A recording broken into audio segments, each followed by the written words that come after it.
SCP-008. Classe do objeto: Keter. Procedimentos especiais de contenção.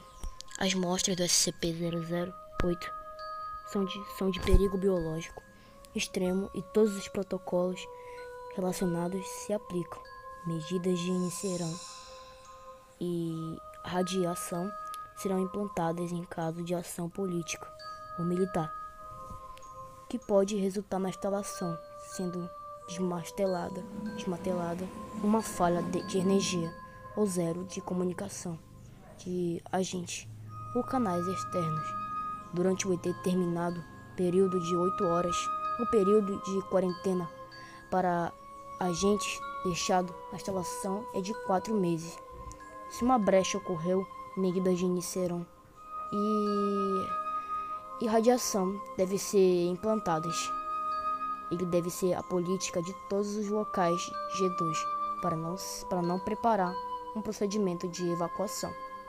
Descrição: o SCP-008 é um prion complexo.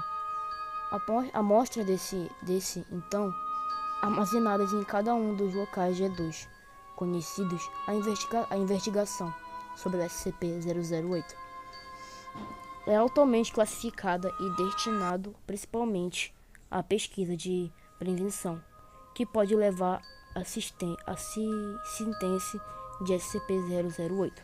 Em um futuro distante, traços do prion de SCP-008 incluem 100% da infeccionidade e 100% de letalidade. A transmissão através de membranas e mucosas expostas em todo o fluido corporais. Não é transmitido pelo ar ou pela água. Sintomas de infecção com SCP-008 se manifestam não mais de 3 horas após a exposição. Inclui sintomas gripais com alta temperatura e demência severa no estágio seguinte. Como a cerca de 20 horas após os primeiros sintomas e 12 horas após a demência noticiável, um período de necrose celular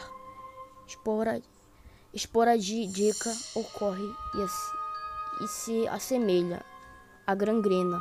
O tecido sobrevivente assume sua função original e de altamente elástico. Os globos vermelhos do sangue aumentam consideravelmente a capacidade de armazenamento do oxigênio, resultando em fluxo sanguíneo mais lento e aumento da resistência e força muscular. Os sistemas nervoso e muscular não são afetados pela falha total do órgão por várias horas.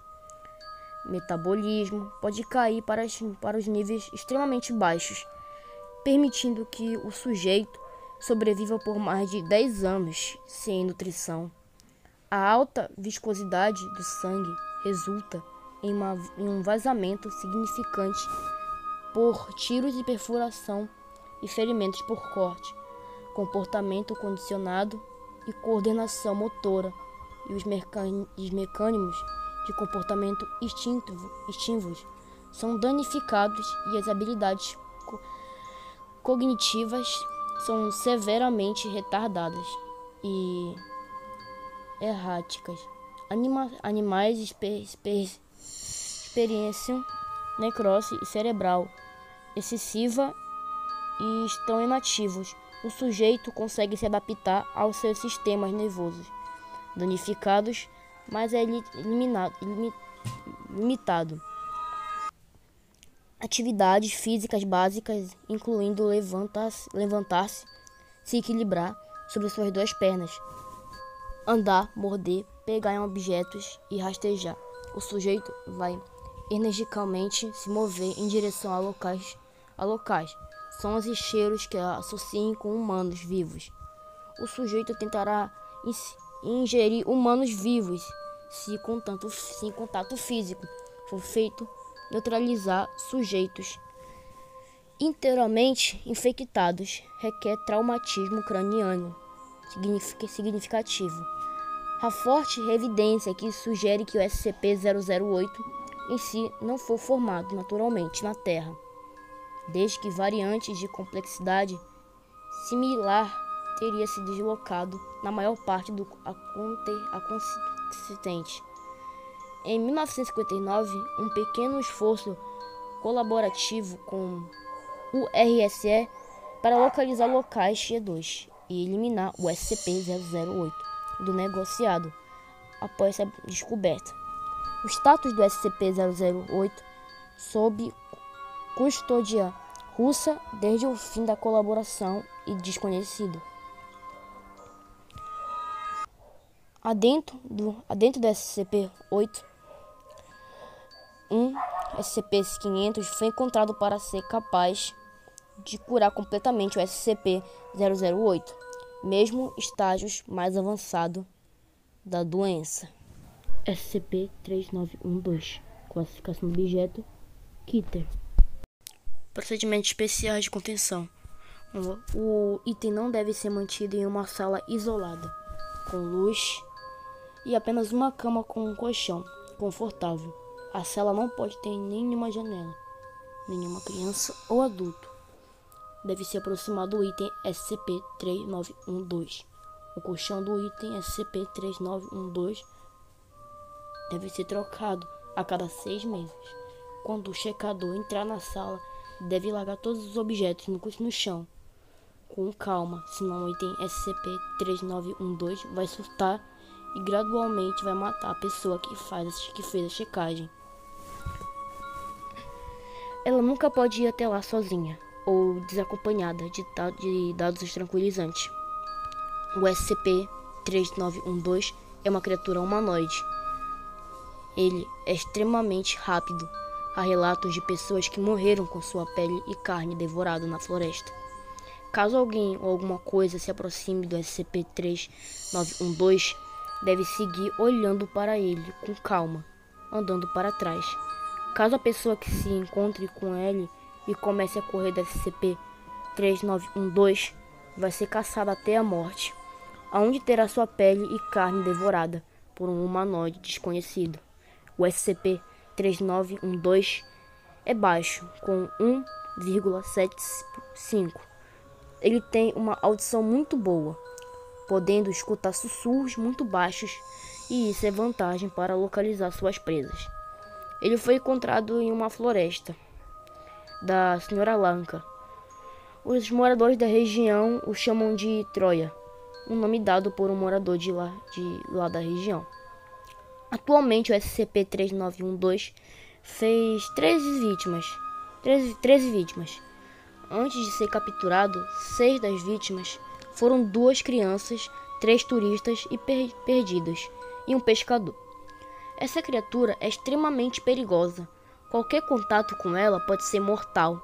Não se sabe muita coisa sobre o SCP-3912. Ele foi encontrado deitado em um colchão velho no meio da floresta, o que provavelmente o faz acalmá-lo, mas como dito, não deve se aproximar muito dele, ou pode ser mortal. SCP-173.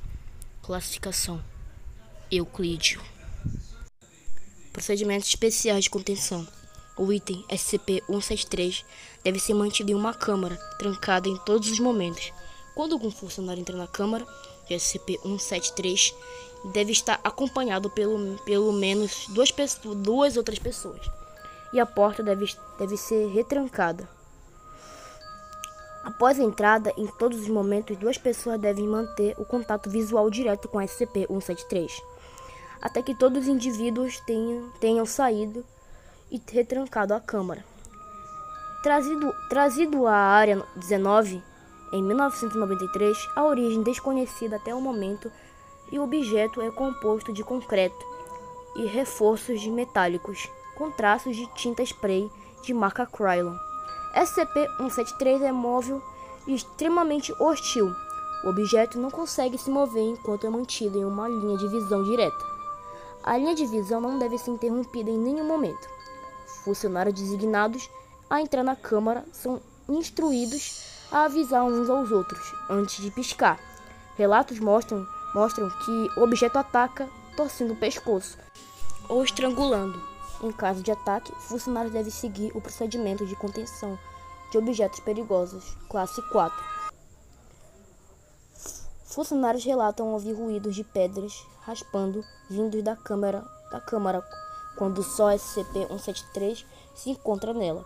Isto é considerado um evento normal. Em qualquer mudança neste comportamento, deve ser avisada ao supervisor HMCL encarregado.